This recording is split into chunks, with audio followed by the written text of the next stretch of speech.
en este momento, aquellos que están escuchando hoy a través de estas líneas, por favor, inclinemos nuestro rostro para que no sean las palabras del pastor Guerrero, sino palabras de Dios para a nosotros, su iglesia, en esta mañana. Oremos.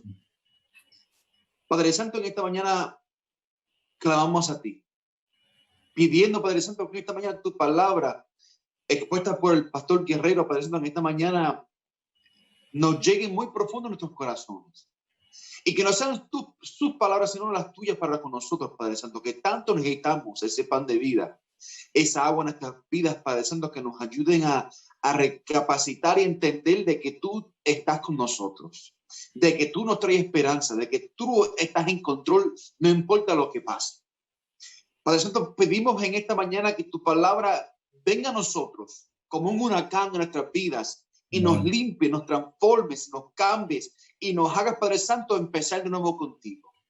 Pedimos que tu Espíritu Santo, Padre Santo, sea el instrumento vital a través del pastor Guerrero en esta mañana.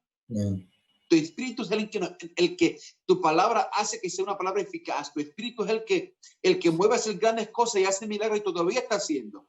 Por ende, para nosotros pedimos que esta mañana que el pastor Guerrero, y lo ponemos en tus manos como un instrumento santo tuyo, que tú obres a través de él en esta mañana.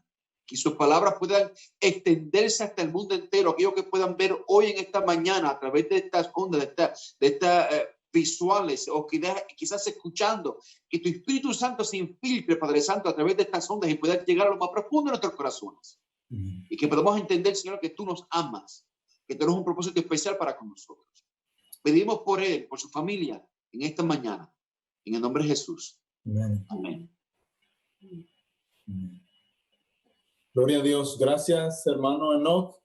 Gloria al Señor por las personas que han estado acompañándonos. Y vamos directo al estudio de la santa palabra del Señor. Es una alegría muy, pero muy grande estar en la presencia del Salvador. Damos gloria a Dios por todas las personas que dieron su pedido en particular para orar.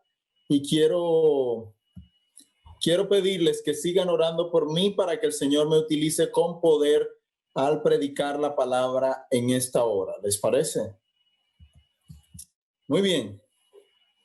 Voy a invitarles a que abramos nuestras Biblias. Vamos a buscar en la Biblia, en el libro de Colosenses, capítulo 1. Colosenses, capítulo 1, vamos a leer el versículo 15. Colosenses, capítulo 1, versículo 15.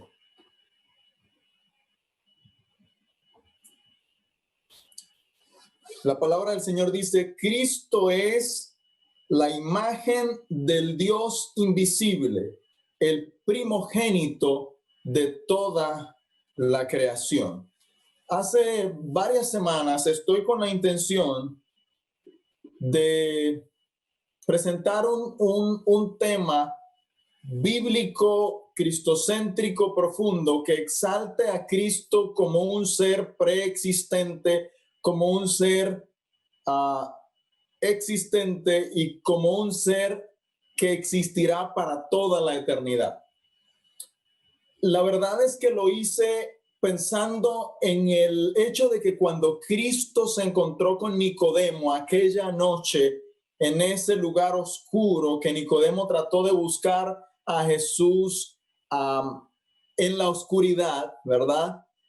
Jesús le dijo unas palabras que a mí siempre me han parecido poderosas para el crecimiento de la iglesia. Las palabras fueron: y yo, si fuere levantado de la tierra, a todos atraeré a mí mismo. Cuando tú levantas a Cristo en la predicación, cuando levantas a Cristo en la familia, cuando levantas a Cristo en tus finanzas, cuando pones a Cristo en el centro de toda tu vida, entonces toda tu vida tiene sentido. Y la Biblia dice que a todos el Señor atraerá a sí mismo. Y mientras estábamos anoche en la cama matrimonial, estábamos los cuatro tirados allí, molestándonos un rato, conversando antes de dormir. La hija mía me dice: papi, yo quiero una entrevista contigo. Yo tengo algo para preguntarte. Yo, cuéntame. ¿de qué se trata? Y entonces me dice, papi, ¿cuándo comenzó a existir Jesús? Las palabras de ella fueron, ¿quién creó a Jesús? Me pareció interesante porque aquí tenemos a la hija del pastor preguntándole al pastor, ¿cuándo nació Jesús? ¿Quién creó a Jesús? Un par de horas antes, unas pocas horas antes de un tema que sin que ella lo supiera, yo había estado preparando para decirle a niños como Natasha, a jovencitos como Karina y Dylan que estuvieron con nosotros en la cámara hace un momento, jóvenes como Ángel, jovencitos como, qué sé yo, los hijos de Abidán y de Vilga, que estuvieron a punto de conectarse y que de alguna manera no lo lograron esta vez y que la próxima vez nos dijeron que se van a conectar. Por los jovencitos que escribieron en el chat durante el programa de hasta el momento, y por los que van a seguir participando porque vamos a seguir hablando y pidiendo su input. Por Lucas, por ejemplo, Lucas que siempre escribe una que otra cosa o que se presenta con su teléfono a cada rato, o por Danielito, todo ese pocotón de jovencitos y de adultos y de niños y niñas que se hacen preguntas honestas en relación con la persona de Cristo y en relación con otras áreas de la vida espiritual. Me pareció a divine appointment. Me pareció tan lindo que mi hija preguntara eso justo antes del tema que yo he titulado, Papi, ¿quién creó a Jesús? Voy a invitarles a que releamos el versículo 15. Cristo es la imagen del Dios invisible, el primogénito de toda la creación. Entonces esto puede significar por lo menos dos cosas. De hecho, en la palabra original en griego que fue escrito este libro, el libro de Colosenses, la palabra utilizada es la palabra protótokos, que puede significar el primero en nacer y que puede significar el primero en autoridad, en dominio, el que es Señor, ¿verdad? Entonces, en varios apartados de la Escritura, protótokos es traducido como el primero que nace, y en otros apartados es traducido simplemente como el que manda, como el que tiene autoridad. ¿Qué es lo que protótokos significa en Colosenses 1:15? Quiere decir Colosenses 1:15, Ángel, por ejemplo, el hijo mío que nos ayuda con la parte técnica de las transmisiones, es mi protótokos, es mi primogénito, el primero que nació de la unión de mi esposa y yo, ¿verdad? Pero significa este texto de Colosenses 1:15 que Cristo fue el primer hijo que le nació a Dios el Padre. ¿Significa eso que Cristo tuvo un origen, que tuvo su principio y que Cristo en el fondo es un ser creado? Por otro lado, tenemos la realidad de que Cristo vino a nacer entre nosotros. ¿Significa eso que fue allí donde Cristo nació y que comenzó allí su existencia? ¿Qué es lo que este texto y otros quieren decir al respecto? Yo voy a comenzar leyendo otros de los versículos de ese mismo texto para de una vez entregar en manos de ustedes lo que considero que es palabra infalible del Señor, porque no viene de un pastor, de un estudiante de la Biblia, sino del Señor. Mire cómo dice la Escritura en el versículo 16. Porque en él, pregunto, ¿de quién está hablando? De Cristo, ¿verdad? El versículo 15 dice, Cristo es la imagen del Dios invisible, el primogénito de toda creación. Y el versículo 16 dice, porque en él, una vez más, ¿de quién están hablando? Dígalo en voz alta donde usted esté, aunque yo no lo escuche. Porque en él, ¿en quién? En Cristo, usted tiene razón, fueron creadas todas las cosas. ¿Cuántas cosas? Todas las cosas, las que hay en los cielos, las que hay en la tierra, visibles e invisibles, sean tronos, sean dominios, sean principados, sean potestades, todo fue creado por medio de Él y para Él. ¿Cómo le parece ese texto?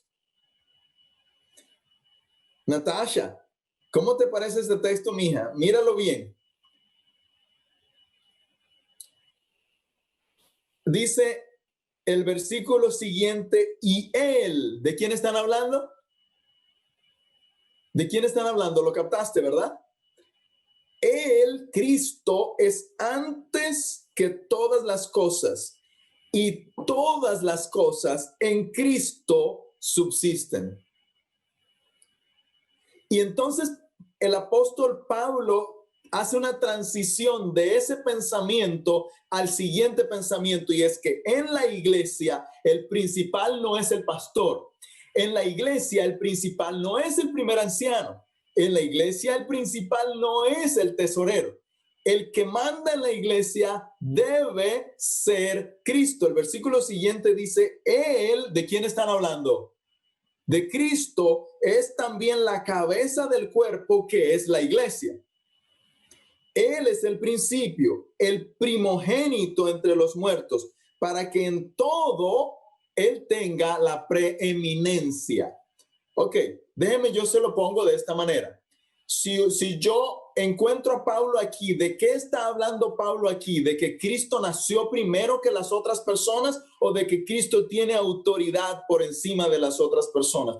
Cuando usted revisa los versículos que acabamos de leer, ¿cuál es el pensamiento que viene a su mente? Versículo 18, Cristo es la cabeza del cuerpo, que es la iglesia. Él es el principio, el primogénito entre los muertos, para que en todo Jesús tenga la preeminencia. ¿Qué es preeminencia? Mandar, tener autoridad. En otras palabras, Pablo no está dando aquí ningún lugar a la duda de que Cristo haya sido creado o algo por el estilo. Pablo está diciendo con bastante claridad que la palabra que él está utilizando aquí para primogénito no significa el primero que nació, significa el que tiene primera autoridad, el que manda, porque él es la cabeza, dice el versículo 18. Entonces, hermanos queridos y hermanas, y para Natasha que me hizo la pregunta, Cristo no fue creado nunca. Cristo es antes de todas las cosas. Ese es el versículo 17. Él, Cristo, es antes que todas las cosas, y todas las cosas en Cristo subsisten. Nosotros tenemos que exaltar a Cristo como el que es, el que era y el que ha de venir, el Todopoderoso. Vaya conmigo, por favor, a un texto más en San Juan, capítulo 1. Es un texto muy conocido, un texto que usted y yo hemos leído otras veces anteriormente, y un texto lleno, repleto de muy bonito significado. San Juan, capítulo 1, versículos del 1 en adelante. ¿Lo tienen? Espero que sí. Ok. Voy a preguntarles a los que están en el chat, ¿de quién está hablando allí San Juan capítulo 1? Cuando usted esté listo, usted manda el mensaje. Dice la palabra de Dios en el versículo 1 de San Juan 1, en el principio era el verbo, y el verbo estaba con Dios, y el verbo era Dios. Este estaba en el principio con Dios. Todas las cosas por medio de Él fueron hechas. Mire, este no es Pablo, este es Juan, y Juan está diciendo, todas las cosas por Él fueron hechas, y sin Él nada de lo que ha sido hecho fue hecho. En Él estaba la vida, y la vida era la luz de los hombres. Entonces, por ejemplo, en el versículo 14, el versículo 14 dice, Y el verbo está hablando de lo mismo que está hablando en el versículo 1, el versículo 14. En el principio era el verbo era con Dios, el verbo era Dios.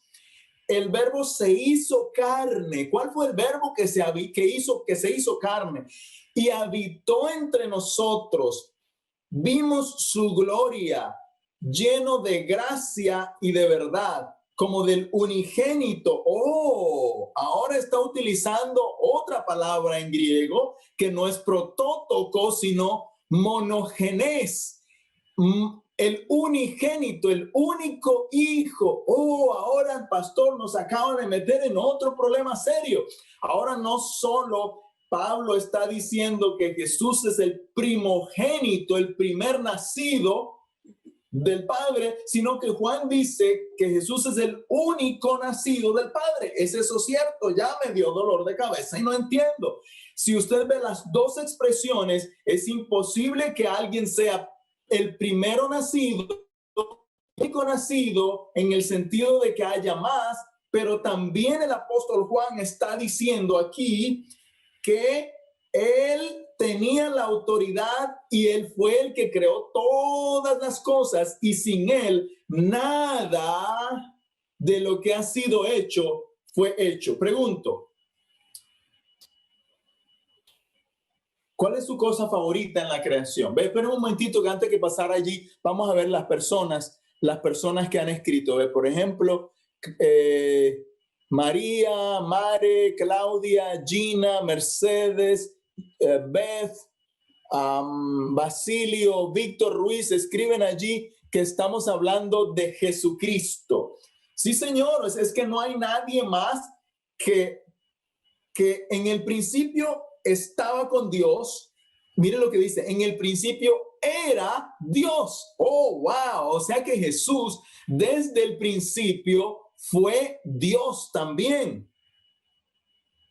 Déjeme, yo le pido a mi esposa que venga aquí un momentito conmigo, por favor. Vente, mi amor. Los que la conocen, allí en el chat, háganme un favor corriendito, escriban cómo se llama ella. A ver, yo no voy a ayudarles. ¿Cómo se llama esa mujer que está allí?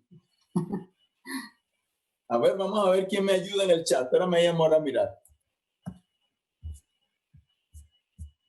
No les voy a decir todavía, vamos a ver cómo se llama ella. Ella nació en el año y entonces su cumpleaños es en un día diferente al mío. Hay una persona que ya contestó. Vamos a ver. Aquí dice Lisette, Mare y Jackie que ella se llama Natalia. No pueden estar equivocadas si las... Elizabeth Figuera también contestó. No pueden estar equivocadas si son las 4 la misma. La conocen igual que yo. Basilio también dice, mira, que ella se llama Natalia. Pero resulta que la Biblia dice, y entonces dejará el hombre a su padre y a su madre. Mi suegra, no sé si estará viendo este mensaje por YouTube, porque ella a veces se conecta con nosotros. Y entonces la Biblia le dio la orden a Natalia de que dejara a su padre y a su madre. Ay, suegrita, yo la quiero mucho, aunque no parezca. Y Natalia se apartó de sus padres, se apartó de su madre para venir a vivir conmigo en donde yo anduviera, y hemos estado en muchos lugares lejanos, lugares cercanos. Ella ahora vive conmigo. Yo me acuerdo un día en particular cuando yo tuve una razón. ¿Por qué razón fue que te fuiste para allá, para la casa de ellos, amor? Con unos días, ¿te acuerdas? Sí, fueron como 15 días o un mes, porque yo tenía una cirugía de un accidente que tuve porque un carro me atropelló y me habían puesto una varilla en la pierna izquierda, entonces tenían que ir a sacarme, me sacaron la varilla. Así que acordamos con mi esposa, bueno, tú te vas para donde tus padres para yo poder seguir en el ministerio aquí corriendo de una iglesia para otra y que tú no tengas que estar corriendo conmigo, etcétera. ¿Y cuánto tiempo duraste allá? ¿Cómo estaba la cosa? Como casi un mes, sí, o un mes. Cuando pasaron un par de días, ¿cuánto tiempo pasó cuando comenzaste a sentir lo que sentiste? Cuenta. Bueno, yo creo que ya llevaba una semana larguita cuando ya yo dije, no, yo ya me quiero ir para mi casa, o sea, para donde estaba mi esposo. Y resulta que la casa de ella no era la mía, la casa de ella era la de los papás, pero cuando se casó conmigo comenzó a sentir que la casa mía era la casa de ella. ¿Notan ustedes? De alguna manera Dios Dios hace que dos personas diferentes lleguen a ser una, pero ella sigue siendo Natalia y yo sigo siendo Abraham, pero somos dos y al mismo tiempo somos uno solo. Gracias, corazón. Somos dos y al mismo tiempo seguimos siendo uno en Cristo y como pareja. Es algo que nunca entenderemos del todo, pero el Padre, el Hijo y el Espíritu Santo son tres personas distintas y sin embargo son uno solo. Es un misterio que jamás entenderemos, igual que el misterio del matrimonio, que son dos personas distintas, pero es una sola pareja, una sola entidad. El Señor, una sola carne, dice la Biblia. Dejará el hombre a su padre y a su madre y se unirá a su mujer y los dos serán una sola carne. Ahora, si yo estoy hablando para alguien al que se le hace difícil aceptar que Jesús es eterno, que existe desde siempre, Oye, aquí está Lucas diciendo que Natalia cumple en diciembre. You got it right, bro. Así mismo es. Ok. Miren, familia querida, Dios nos ayuda a bendecir a su pueblo a través de verdades como esta. Miren lo que dice aquí la palabra del Señor. Yo voy a llamarle la atención a ustedes para que me acompañen a Génesis capítulo 1, versículo 26. Génesis capítulo 1, versículo 26, por favor, acompáñenme allí.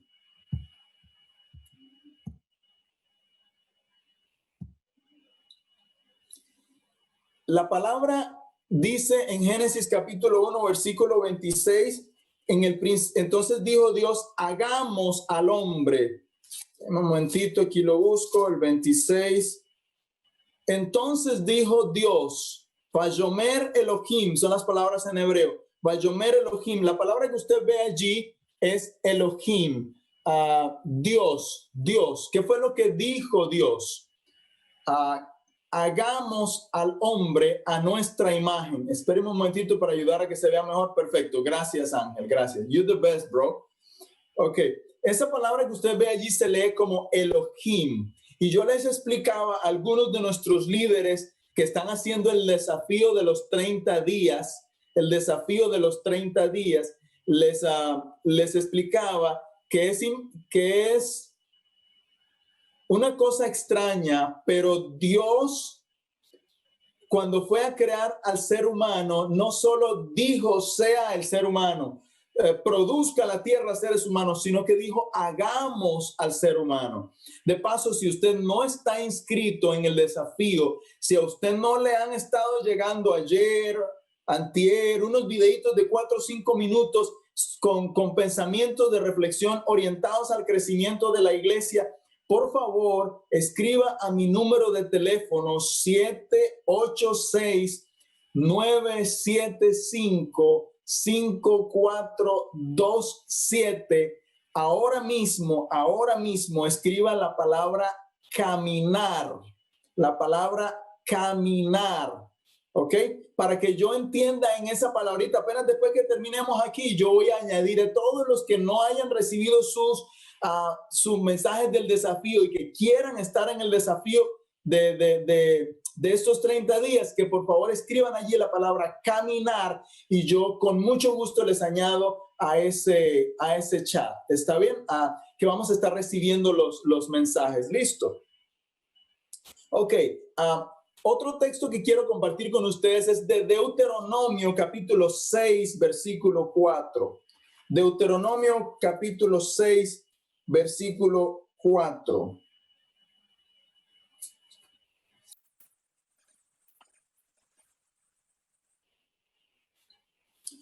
Ok, dice, oye Israel, Jehová nuestro Dios, Jehová uno es. Sorpresa, la palabra que se utiliza aquí para hablar de Dios es la misma palabra Elohim que se utiliza en Génesis para decir que Dios dijo hagamos al hombre y está en plural. Pero es increíblemente interesante que Deuteronomio 6:4 dice es uno, pero está en plural. O sea, nuestro Elohim es uno, Ejad. Adonai Echad. Y entonces, ¿por qué Dios es uno, pero son tres? Es bien interesante. Génesis capítulo 2, versículo 24, que es el texto al que hacía referencia hace un momento. Génesis 2:24, por tanto dejará el hombre a su padre y a su madre y se unirá a su mujer y los dos serán una sola carne. Si a usted le cuesta aceptar este concepto de que Jesucristo es Dios también, ¿verdad? Porque yo sé que hay iglesias que enseñan que el único Dios realmente es el Padre y que el Hijo no es Dios y que el Espíritu Santo no es Dios, que el Hijo es un buen profeta, pero que no es Dios, y que el Espíritu Santo es una fuerza activa, pero no es Dios. Miren lo que nos pasó a nosotros como iglesia adventista. El himno Santo, Santo, Santo, escrito por Reginald Haber, originalmente tenía la frase God in three persons, blessed Trinity, en la primera y en la cuarta estrofa. Eso se traduce, para los que les cuesta un toquecito la traducción del inglés al español, Dios en tres personas, bendita Trinidad. La versión adventista de 1888 decía God over all who rules eternity, Dios sobre todo, Rey de eternidad. Y usted, si usted me está siguiendo, algunos de ustedes con el himno Santo, Santo, Santo que hemos cantado mucho, ustedes recuerdan esas palabras. Esa versión permaneció así hasta 1941. Solo en 1985 el himnario adventista volvió al texto trinitario original. La versión del himno Santo, Santo, Santo en español todavía no tiene el texto trinitario, todavía sigue diciendo Dios sobre todo, Rey de eternidad. ¿Suena lindo o no suena lindo? Bueno, aparte de que yo lo esté cantando, porque eso no suena lindo, pero la letra es hermosa, la inspiración es maravillosa de que Dios está sobre todo, que es Rey de eternidad, claro que sí, pero en el fondo lo que estábamos haciendo no era exaltar a Dios sobre todo, el Rey de eternidad. Lo que estábamos haciendo era esconder nuestra dificultad para hablar de Jesús como Dios, para hablar del Espíritu Santo como Dios. Sorpresa, no siempre la iglesia adventista aceptó a Jesucristo como eterno, como Dios, etcétera. Voy a mostrarles el original que escribió este autor. Ahí aparece el himno en su forma original, escrito por Reginald Haber. Y los que no alcanzan a ver, aquí está esto. Voy a hacerles zoom un momentito aquí para que lo vean mejor. Ahí se ve. A ver. Esta es la versión que nosotros como adventistas publicamos en ese himnario que les dije. God over all who rules eternity. Ahí lo alcanzan a ver. God over all who rules eternity. Déjame ver si yo le pongo aquí un pointer aquí. Spotlight. Aquí está. God over all who rules eternity. Dios sobre todo, Rey de eternidad. ¿Ok? Pero realmente, en el fondo, eso no era necesariamente lo que el autor estaba diciendo. ¿Está bien? Esta es la versión original que publicó Reginald Haber. Y entonces vamos a hacerle zoom in para que usted vea un poquito más. Aquí dice God in three persons, blessed Trinity. Mírelo aquí. Dios en tres personas, bendita Trinidad. Ahora, ¿cuál es el punto mío? Yo no estoy diciéndoles aquí que ahora ustedes se rebeldicen y comiencen a cantar Dios en tres personas, bendita Trinidad. Que no canten ya la versión que dice el himnario. No es eso lo que quise decir. Lo que quiero decirles es que aún nosotros como iglesia adventista, que somos depositarios del mensaje de los tres ángeles, a veces tenemos ciertas luchas con los textos bíblicos y nos da como cosita enfrentarnos con el crecimiento, y a veces pues simplemente no lo hemos hecho por falta de pronto de hacerlo, así de simple. Pero ¿cree usted o no cree usted que Dios el Padre, Dios el Hijo y Dios el Espíritu Santo son tres, pero es uno en el nombre del Señor? Y que usted, Dios le llamó a ser su amigo para siempre, y que su amigo tiene una naturaleza triuna, pero es uno solo. Usted lo cree, yo lo creo, lo creemos, la Biblia lo enseña con bastante claridad, pero no es la cosa más fácil de aceptar. Yo quiero llamar la atención de ustedes hacia dos aspectos adicionales por aquí. Gloria a Dios. Aquí veo algunas personas que comenzaron a escribir, a caminar. Ok, miren pues. En el año de 1861, la revista adventista Review and Herald publicó una pregunta enviada por el hermano W.W. Giles desde Toledo, Ohio, para el hermano Lovborov, que era uno de los líderes principales en la iglesia adventista en aquella época.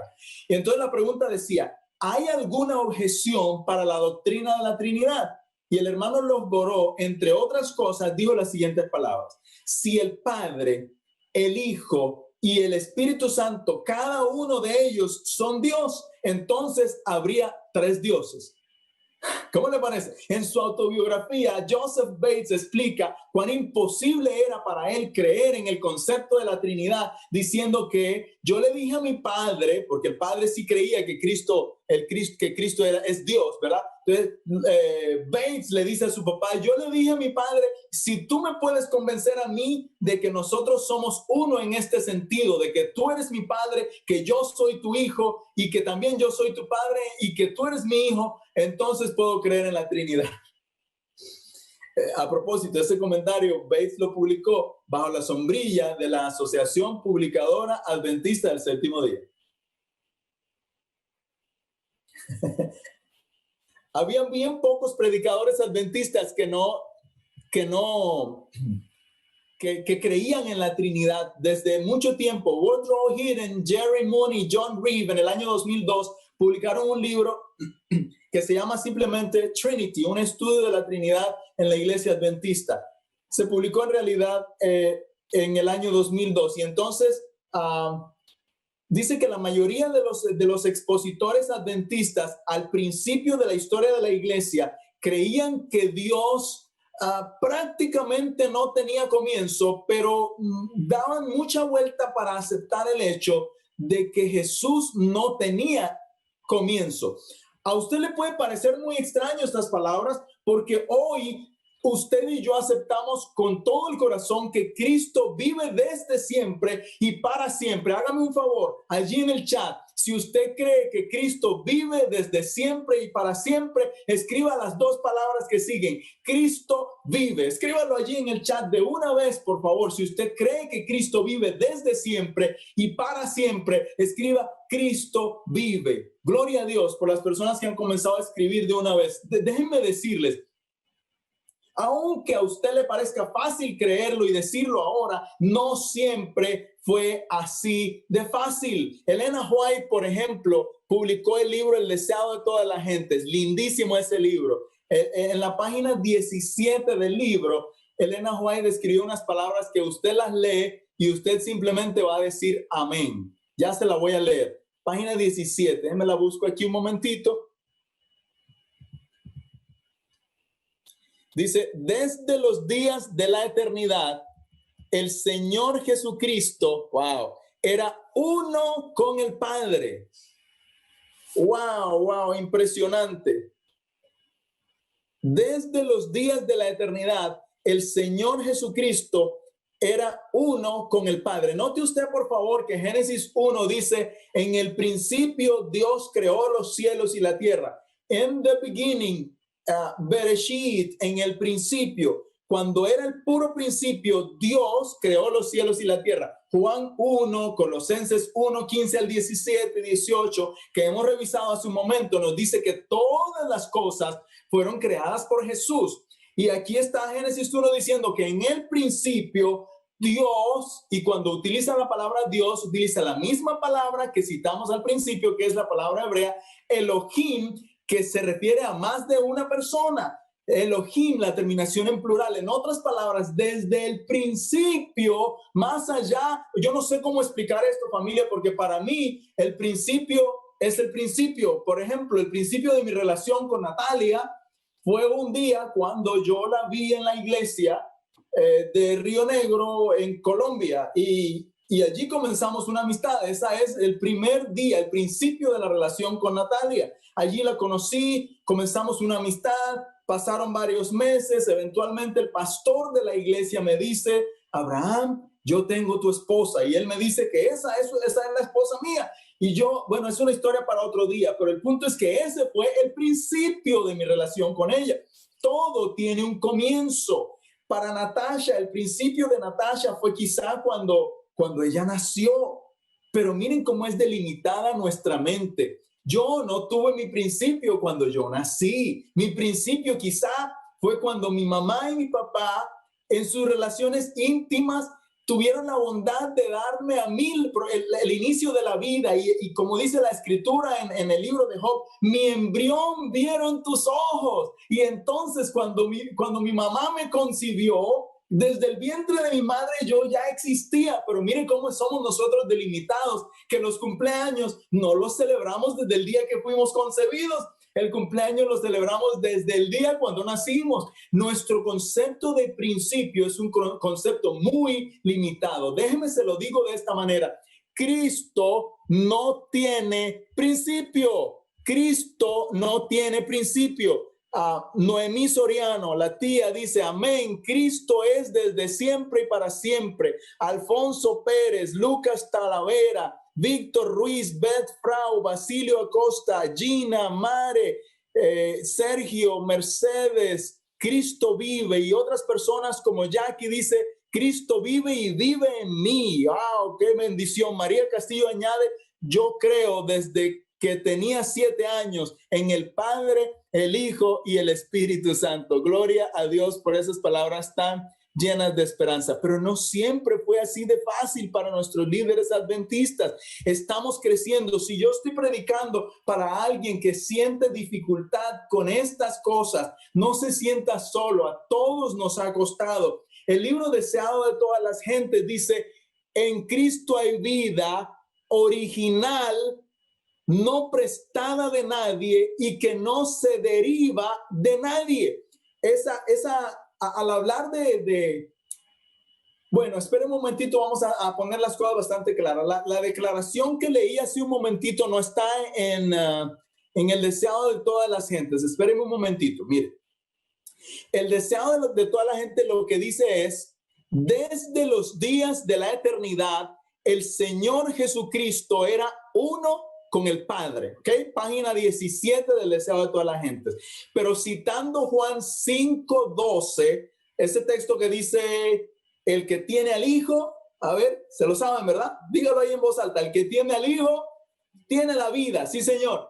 Esa declaración de Jesús, Elena White dice, citando eso y citando la cita de Jesús, que él mismo está diciendo: yo soy la resurrección y la vida, que la dijo en ocasión de la resurrección de qué persona. Cuando una persona, un amigo de Jesús había muerto y Jesús lo trajo a la vida. ¿Se acuerdan de quién estábamos hablando? En ese contexto Jesús dice: yo soy la resurrección y la vida. Analizando esas palabras, Elena White en 1898 escribió: en Cristo hay vida original, no tomada de nadie, no derivada de nadie. Cristo vive y Cristo vive para siempre. Uno de los teólogos más grandes de la iglesia adventista a través de los años, alguien que sí contribuyó demasiado a la teología adventista, y a pesar de que algunas de las cosas que escribió no estuvieron del todo en orden con lo que la iglesia enseñaba, André Hansen fue un erudito que contribuyó muchísimo para la iglesia adventista. Cuando él dice que cuando el deseado de todas las gentes fue publicado, muchos de los líderes adventistas estaban asombrados cuando fue publicado, porque contenía, voy a citar palabras textuales de Andreasen, contenía algunas cosas que eran consideradas increíbles. Entre esas, la doctrina de la Trinidad, que en ese momento no era generalmente aceptada por los adventistas. Mire eso, tan asombrado estaba Andreasen que decidió ir a visitar a Elena White en aquella época. Y entonces entró allá y entonces le pidió el privilegio de ver el escrito original para ver si realmente había sido escritas esas palabras por ella misma. En una declaración que hizo Andreasen en una especie de devocional que tuvo en Loma Linda, California, en el año 1948, Andreasen dijo: cuando yo llegué allá a la casa de White, yo estaba seguro que Elena White no había escrito esas palabras, pero ahora ella me muestra en sus propios escritos, escrito por su propia mano, tal como había sido publicado, que en Cristo había vida original, había vida no prestada de nadie, había vida no derivada de nadie. Ahora sí, la pregunta del millón para usted. ¿Cree usted que en Cristo hay vida original, sí o no? ¿Cree usted que en Cristo hay vida no prestada de nadie, sí o no? ¿Cree usted que en Cristo hay vida que no deriva de nadie, sí o no? Le voy a dar un ejemplo más para los que están todavía on the fence, como dicen en Gringolandia, ¿verdad? Cuando están los que están indecisos, mire, ¿se acuerdan de ese personaje bíblico que llega donde sus nietos a darles la bendición?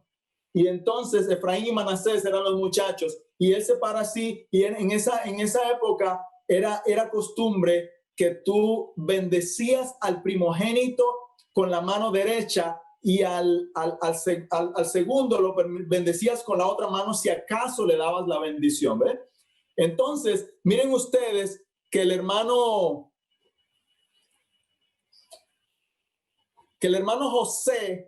José, el hijo de este hombre, Jacob, cuando él ve que su papá hace para bendecir a los hijos, Jacob dice: llegó la hora de la bendición, qué bien, llegó la hora de la bendición. Pero de repente él nota que Jacob voltea las manos y al mayor le pone la mano izquierda y al menor le pone la mano derecha. Y José lo llama y le dice: papá, no es así, no es así, el mayor está de este lado. Y Jacob le dice: déjalo así, porque Dios ha elegido a este. Y con las manos cruzadas, él bendice a los dos hijos, pero al menor le da la bendición del mayor. Y en ese momento, Jacob utiliza la expresión que traducida más tarde a la Septuaginta, se traduce igualito, protótocos, la misma que utiliza Colosenses capítulo 1 para decir que Cristo era el primogénito. En otras palabras, hay otra evidencia adicional de que para Dios el primogénito no necesariamente es el que nació primero. Para Dios el primogénito es el que tiene la autoridad. Déjeme decírselo de otra manera. Cristo a usted y a mí nos ha dado bendiciones que nosotros no merecemos, ¿o no lo ha hecho? Cristo a mí y a usted nos ha dado bendiciones que nosotros no merecemos. ¿Cuántas veces yo me he parado a predicar y he sentido que no soy digno de predicar? Pero no me he quedado callado porque Cristo me llamó, porque Cristo me dio la orden de predicar. Y si Cristo me dio la orden de predicar, yo tengo que predicar la palabra. Que no lo merezca, it's up to God. Pero Dios me llamó a hacerlo y tengo que hacerlo. Cristo vive y vive para siempre. ¿Lo crees en el nombre del Señor Jesucristo? Dios nos ha mostrado, nos ha recordado en esta ocasión que Cristo vive y que vive para siempre. Wilfredo Rivera escribe aquí: sí, lo creo. Vilga Pérez, Víctor Ruiz, Gina, dicen amén, lo creo. Ramón, Alfonso, gloria a Dios, qué lindas expresiones de fe, gloria al Señor. Cristo vive y vive para siempre. Al final de esta tierra, de la historia de esta tierra, va a haber personas que van a pelear, van a criticar, van a discutir que Cristo no es eterno, que Cristo no vive desde siempre, van a disminuir el valor de Cristo como creador. Al final de este tiempo va a haber personas que van a levantar temas bíblicos por encima de la persona de Cristo. Pero el que tiene al Hijo, dice la Escritura, tiene la vida. Cristo tiene vida eterna. Si para mí hay algún otro tema bíblico que me da salvación y no es Cristo, yo estoy predicando un mensaje que no es bíblico, porque yo tengo que levantar a Cristo y levantarlo para siempre. Porque Él, si fuere levantado de la tierra, a todos atraerá a sí mismo.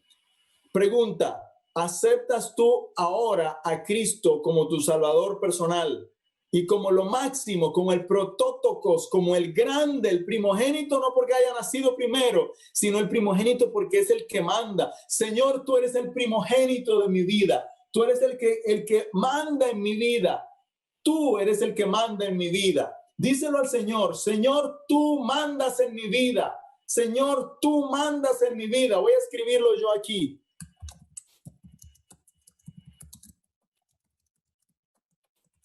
Señor, tú mandas en mi vida, porque nosotros tenemos que someternos al dominio de Dios para que podamos vivir vidas espirituales llenas de victoria, llenas de poder. Todo lo que no sea con Cristo está vacío, pero dile al Señor Jesucristo: Señor, tú mandas en mi vida. Familia querida, cuando aceptemos el señorío de Cristo en todo lo que hacemos, tendremos vidas espirituales llenas de poder, llenas de bendición, llenas de santidad. La verdad es que no hay forma de tener éxito en la vida cristiana si no tiene que ver con el poder del Señor Jesucristo. Déjenme, yo veo algunos de los mensajes por allí que ustedes están escribiendo. ¿Se acuerdan del himno que cantamos justo antes del sermón? En Jesucristo, mártir de paz, en horas negras y de tempestad, hay en las almas dulce solaz, gracia divina, santo poder. Gloria al Señor. Ok, hemos visto un montón de gente que está diciendo: Señor, tú mandas en mi vida. Otros están diciendo amén y amén. El pastor Homero Salazar escribió un canto, publicó un canto hace poco que se llama Tú eres mi Dios. Tú eres mi Dios. Tú mandas en mi vida. Tú eres el que le da sentido a mi existir. Y más tarde, después de la oración, vamos a poner ese canto allí para la gloria del Salvador. ¿Quiere usted acompañarme en oración para decirle al Señor: tú mandas en mi vida? Gloria a Dios, gloria a Dios. ¿Acaso a ver ese montón de personas que entregan delante de Dios su decisión? Señor, tú mandas en mi vida. Acompáñeme, vamos a orar. Padre Santo que estás en los cielos, gracias por recordarnos en esta hora, a través del libro de San Juan capítulo 1, a través de Colosenses capítulo 1 y a través de la historia de Jacob con José y sus dos hijos, a través de la historia de la iglesia adventista, que a pesar de que sea difícil para algunas personas aceptar que Cristo vive desde siempre y para siempre, eso ahora más que nunca es extremadamente importante decírselo al mundo. En un mundo en el mundo en el cual se pretende que Cristo llegue a un segundo plano, tú nos estás llamando a que Cristo sea el centro de nuestro existir. Señor, tú mandas en mi vida. Señor, tú mandas en mi vida. Por favor, ayúdanos a sentir eso cada día, a decírtelo cuando tengamos que decidir todas las cosas día tras día, cuando tengamos que decidir qué vestido nos vamos a poner, qué música vamos a escuchar, si vamos o no a leer la Biblia en el día, que tú mandes en nuestra vida. Padre Santo, bendícenos. Permite que al escuchar este canto del pastor Salazar, con el cual nos vamos a despedir, tu Espíritu Santo nos recuerde que tú eres nuestro Dios y que tú mandas en nuestra vida. Lo agradecemos en el nombre poderoso del Señor Jesucristo. Amén. Amén.